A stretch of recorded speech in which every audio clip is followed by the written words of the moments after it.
The evening wind held over the flatlands, carrying the cry of a lonely coyote and the scent of blood. The woman stumbled through the dust, clutching her shawl tight around her bruised shoulders. Her name was Clara May, and she had nowhere left to go. Behind her, the lights of her husband's shack flickered like dying embers, an image she'd prayed to see gone for years. He'd beaten her again tonight. For what? For birthing her third daughter. For not producing a son. For being too quiet. For existing, maybe. Clara never knew anymore. She fell to her knees in the dry dirt, gasping.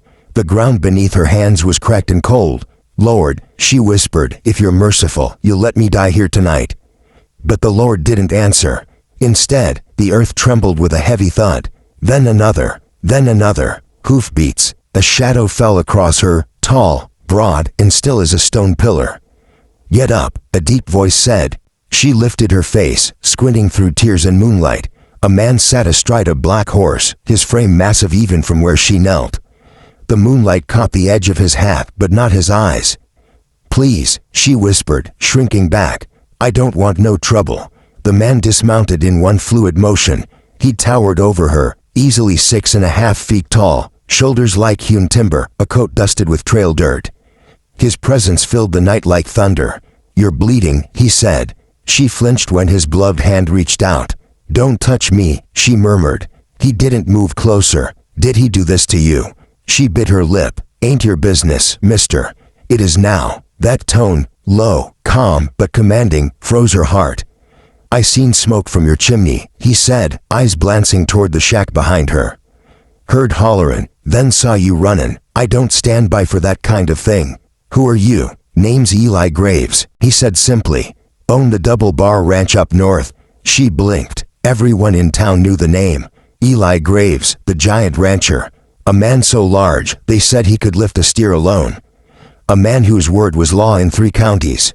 Clara staggered to her feet, wobbling. "I'll be fine," she lied.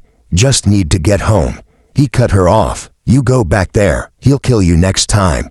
Her lips trembled. "He's my husband. He's a coward," Eli said. "And I don't leave good women to cowards." "I got 3 girls," she whispered. "They're all I got." His eyes softened, just slightly. "Where are they?" She pointed toward a small barn, the boards loose and gray. He locked them in there before supper. Eli didn't hesitate. He strode toward the barn, boots pounding, fists curling. Clara followed weakly, watching the way he moved, like a mountain ready to fall on anyone who crossed him. He tore the barn latch off with one pull. Inside, 3 little girls huddled together under a threadbare blanket, their eyes wide and frightened. "Mama," the smallest cried. Clara fell to her knees, gathering them close. "Shish, my loves, it's all right. It's all right now." Eli stood in the doorway, his jaw set. "Get what you can carry," he said.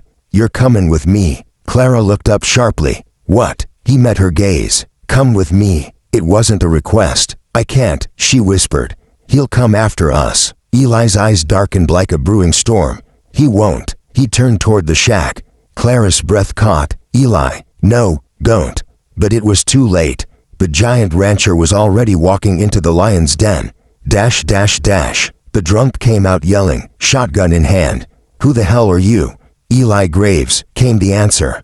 The name alone made him hesitate. His hand trembled just slightly. "That's my wife you're talkin'. She stopped being your wife the minute you raised your hand to her." The man sneered, lifting his gun. "You gonna tell me what's mine?" Eli moved faster than a man his size should. The shotgun went flying, clattering across the dirt. Then there was the sickening crack of a fist, Eli's fist, and the man dropped like a felled ox. Eli stared down at him, chest heaving, then knelt and said coldly, "If you ever come near her again, I'll bury you under your own field." "You understand," the man groaned. Eli stood, wiped his hand on his coat, and walked back toward the barn. Clara and the girls were waiting in the shadows, trembling. He held out his hand. "Come with me," he repeated softly. This time, she took it. Dash, dash, dash. They rode through the night, the girls wrapped in Eli's coat, Clara clutching the reins of the horse he'd given her. When dawn broke, the double bar spread out before them like a golden sea.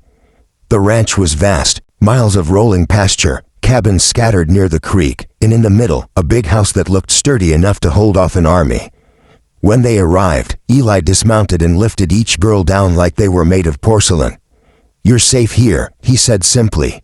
Clara stared up at the big house, then back at him. "Why are you helping us?" He looked away toward the horizon. "Used to have a wife," he said quietly. "And a daughter." Clara waited. "They died," he continued.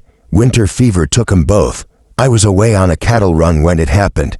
Came back to an empty house." Her breath hitched. "I'm sorry." He nodded once. "So when I saw you running in the dirt with 3 little ones, I figured maybe the Lord was giving me another chance to do right." Clara's throat tightened. "We don't got nothing, Eli. No money, no clothes but these. You got your life," he said.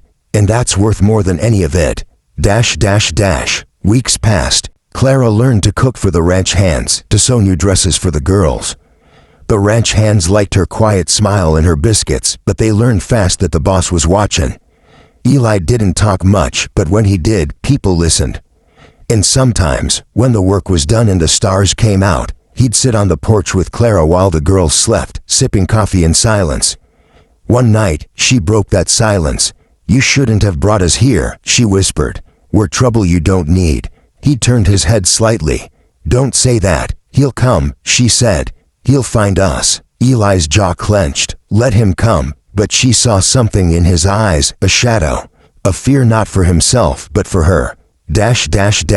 He did come. 2 months later, on a cold morning, the sound of horses echoed through the valley. 6 riders, rough-looking, armed. Her husband among them. Eli was in the barn when the ranch hand shouted, "Boss." Riders comin' fast. Eli stepped out, shotgun in hand, his coat flapping in the wind.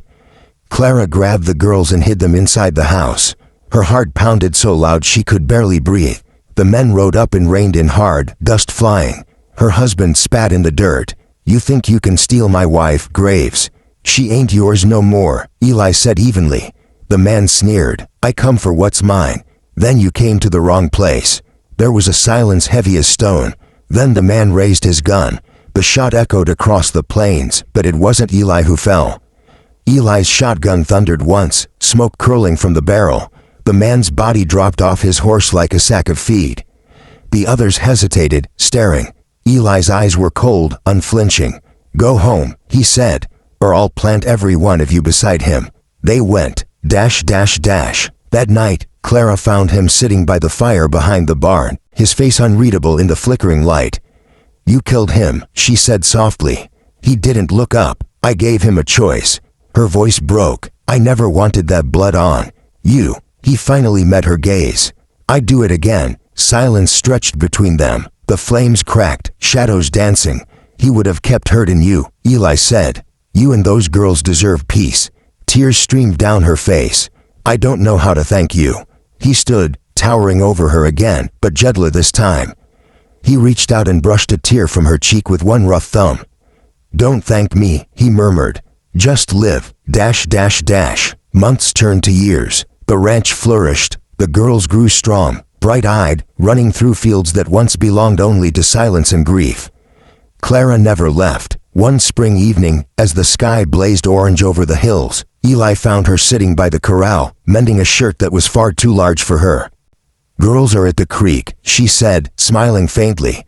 "They caught 2 trout big as my arm." He chuckled. "Sounds like they'll outdo us both soon enough." She looked up at him then, really looked. The man who had once been a stranger on a black horse was now the rock beneath her life, steady and sure. "Eli," she whispered, "why me? Why did you stop that night?" He took off his hat, running a hand through his hair. "I don't rightly know," he said. "Just felt like something told me to." "Maybe it was your wife," she said softly. He smiled, small and wistful. "Maybe." The wind picked up, warm and sweet with the scent of spring. He looked down at her, then said, "Come with me." She froze, the same words he'd spoken that night in the dirt. "Where?" she asked. He pointed toward the pasture, where the sun was setting behind the far hills. "To see the wildflowers. They only bloom for a few days, and I figured, might as well see him with someone worth seeing him with." Her throat tightened. She rose slowly, laying the mended shirt aside, and slipped her hand into his.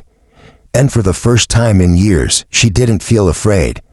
They walked side by side into the fading light, two souls scarred by loss, bound by quiet strength, and carried forward by something deeper than words. Behind them, laughter of three little girls floated on the wind, mingling with the call of meadowlarks and the lowing of cattle. The night that had once begun in blood and sorrow now ended in peace, because one giant rancher had stopped when others would have ridden past and said three simple words that changed everything. "Come with me."